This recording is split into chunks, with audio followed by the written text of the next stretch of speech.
Bonjour à toutes et à tous, c'est Sasa qui vous rejoint pour Au micro de RTI qui remplace aujourd'hui mon émission habituelle ainsi que le décryptage de Meg Wang. Nous avons toutes les deux reçu récemment Franck Paris, directeur du Bureau français de Taipei, le BFT, un an après son arrivée à Taïwan, prenant la succession de Jean-François Casabonne-Maisonnave, que nous avions d'ailleurs interviewé avant son départ. Dans la première partie de l'entretien aujourd'hui, nous abordons avec Franck Paris l'actualité proche des Jeux Olympiques de Paris et les actions de diplomatie sportive du BFT dans cette perspective. Nous ferons aussi un point sur les relations économiques bilatérales et verrons quels sont les secteurs les plus porteurs pour l'attractivité de la France pour les Taïwanais et réciproquement. Enfin, nous aborderons aussi dans cette première partie les relations culturelles franco-taïwanaises qui sont très riches. Je signale notamment à ce sujet que Taïwan est invité d'honneur du Festival Off d'Avignon en ce moment même. Et dans ce volet culturel, nous nous attarderons aujourd'hui plus particulièrement avec Franck Paris sur les résidences d'artistes Villa Formose et les débats d'idées franco-taïwanais. Je n'en dirai pas plus. Rendez-vous tout de suite en studio aux côtés de Meg Wang et de Franck Paris.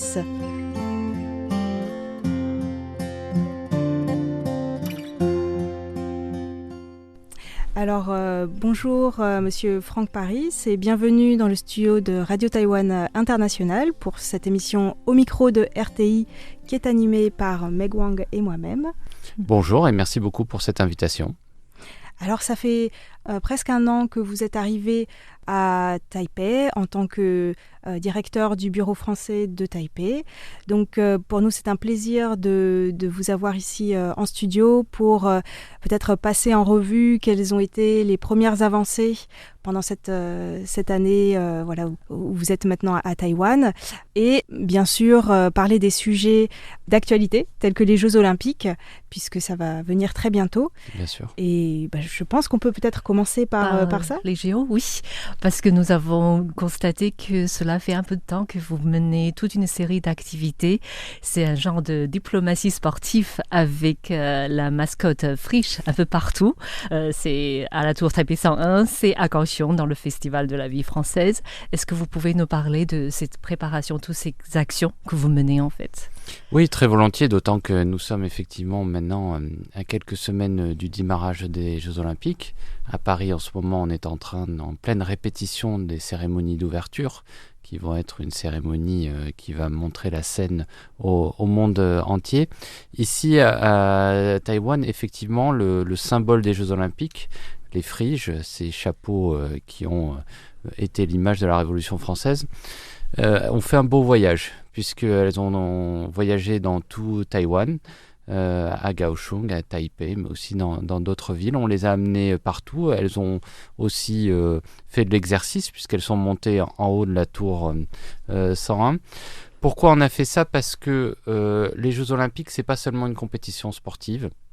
C'est aussi un moment de fraternité, de rassemblement autour du sport et des valeurs du sport.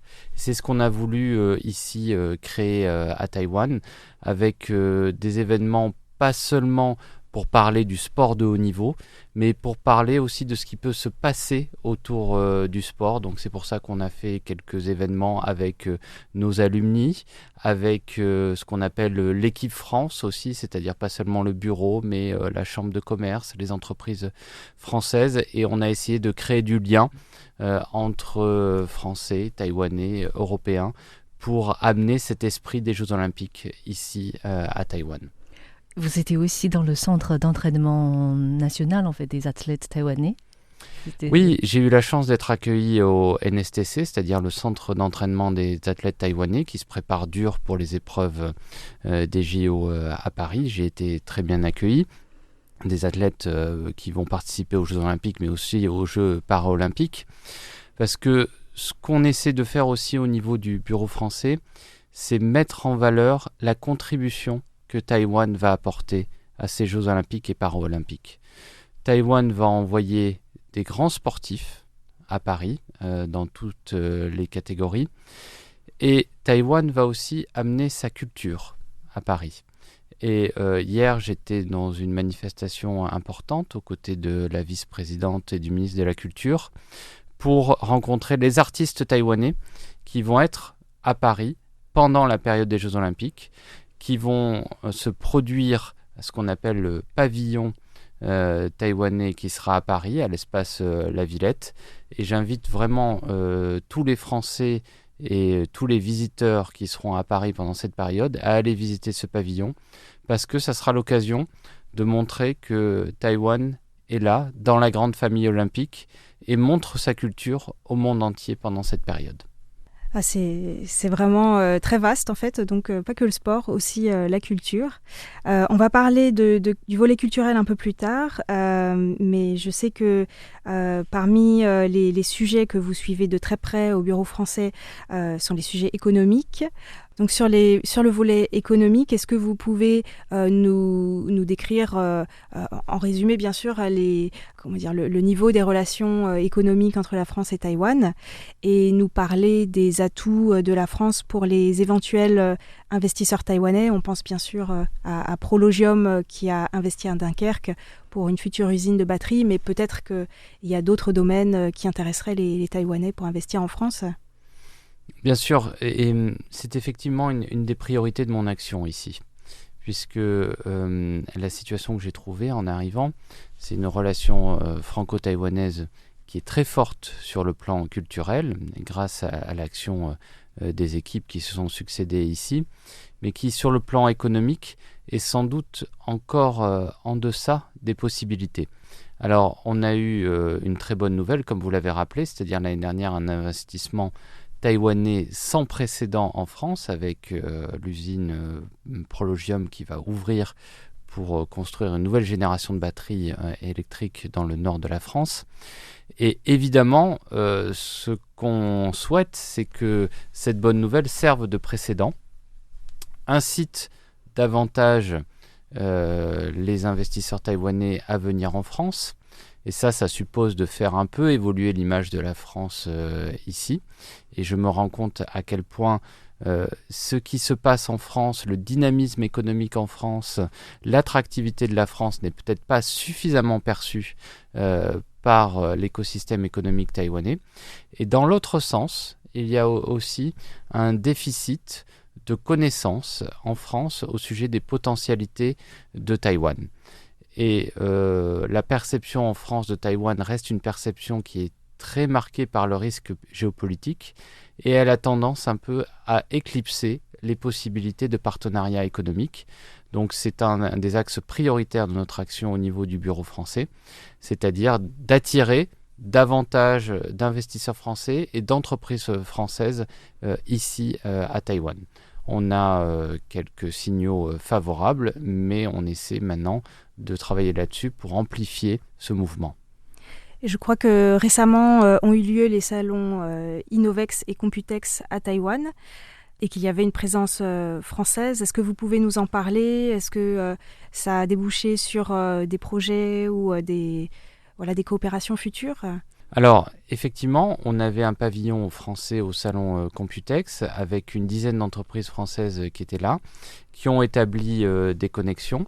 Certaines sont déjà engagées dans des partenariats. Une start-up française est déjà en lien avec TSMC et vend ses services à TSMC. Donc, vous voyez qu'on peut très bien nouer des partenariats de haut niveau technologique entre la France et Taïwan.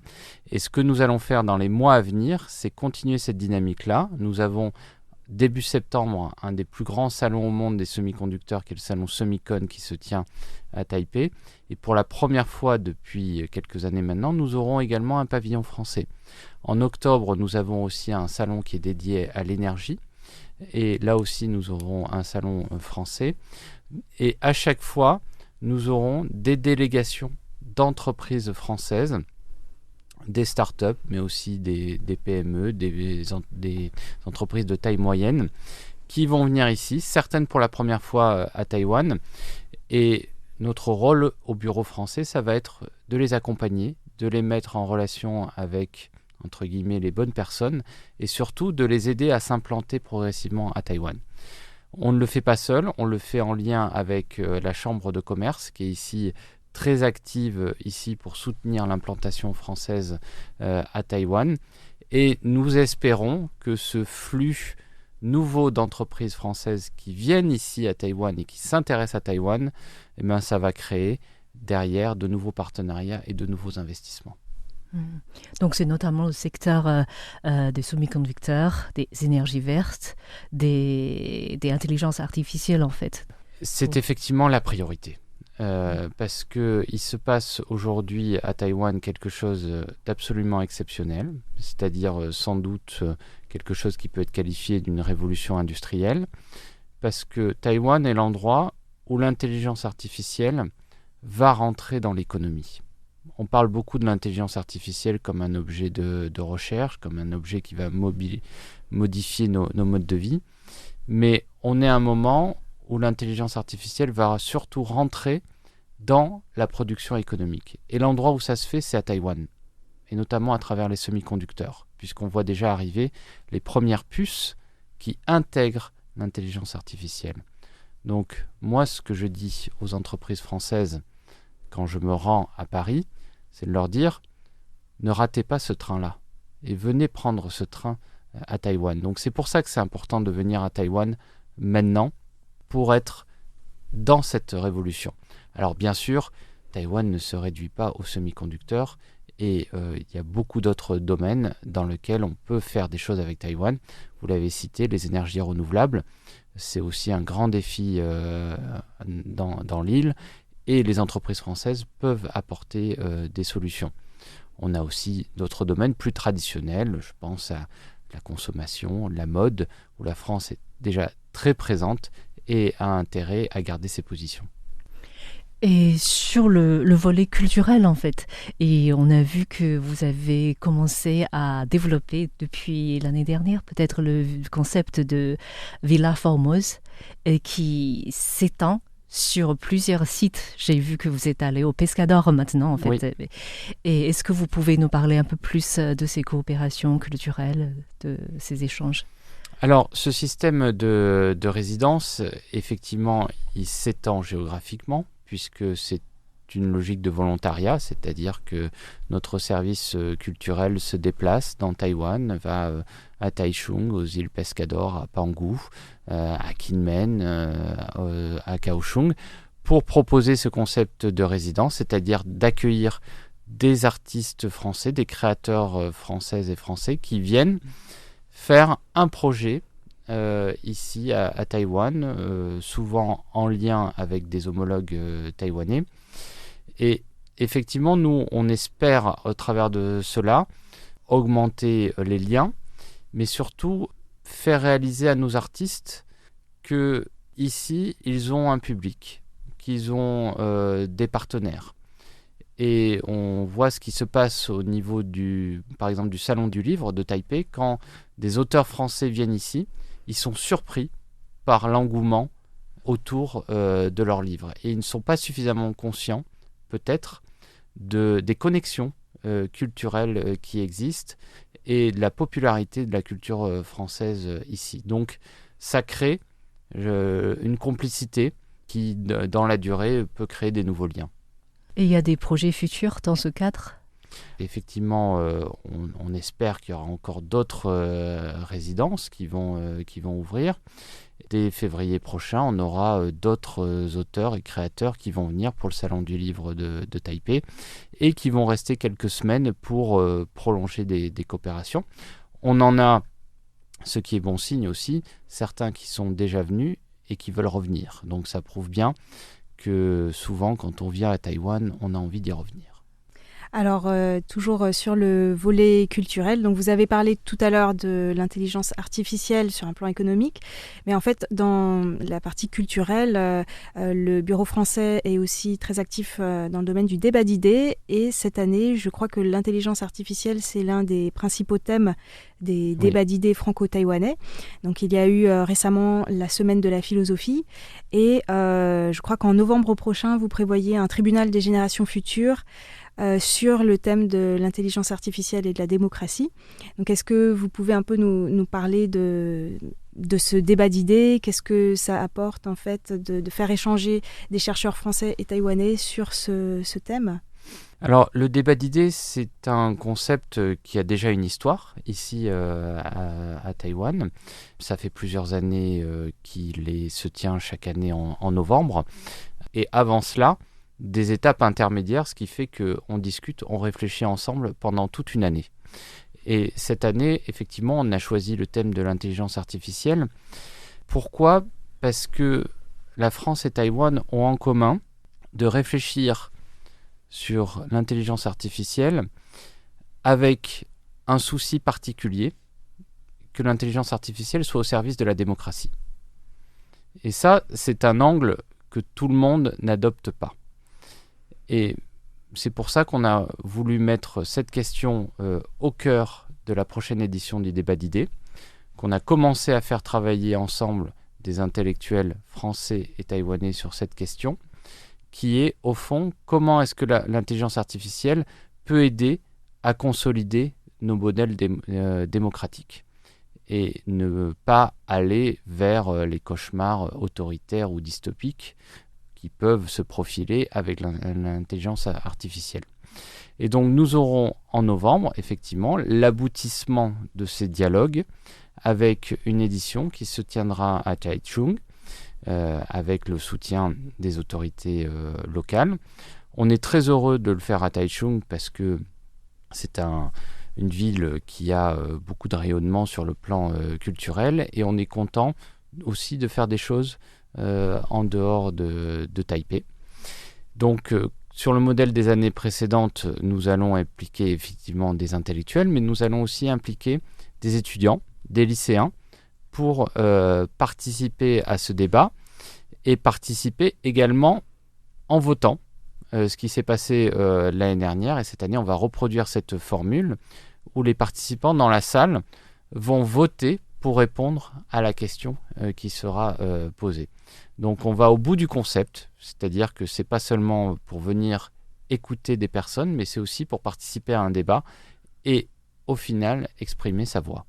C'est vrai que le format du tribunal des générations futures est un peu particulier. Donc, comme on l'avait vu l'année dernière sur le thème de, en fait, est-ce que on peut s'inspirer des autochtones pour avoir un mode de vie plus durable. Donc, vous aviez invité Philippe Descola. Enfin, le bureau français avait invité Philippe Descola, donc ethnologue, qui avait discuté, dialogué ou même argumenté, on va dire, à son point de vue face à des Taïwanais notamment, mais aussi à d'autres personnes.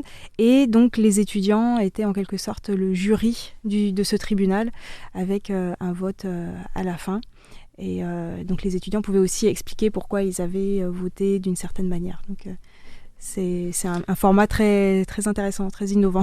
Très intéressant et qui permet dans la durée d'impliquer, grâce aux professeurs, des lycéens également. Et on avait cette année, on reproduira l'expérience des lycéens de la section française de l'école européenne qui ont participé à ce projet. Et je crois que ça a été apprécié par tout le monde et on va renouveler cette expérience cette année.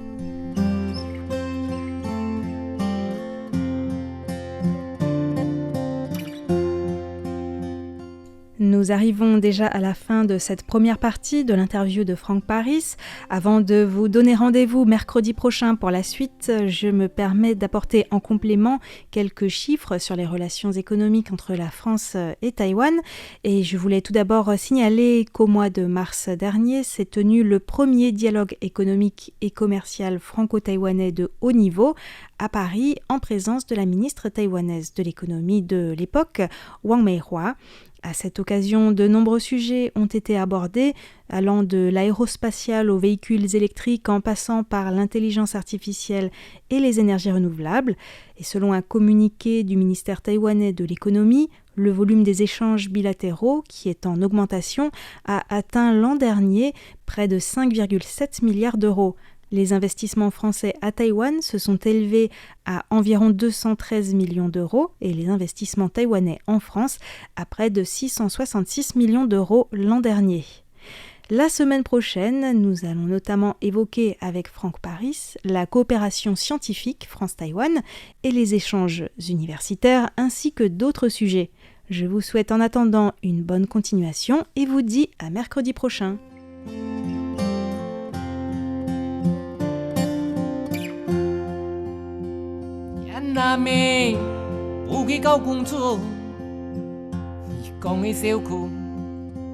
Nhân hạ mừng kỳ phùng như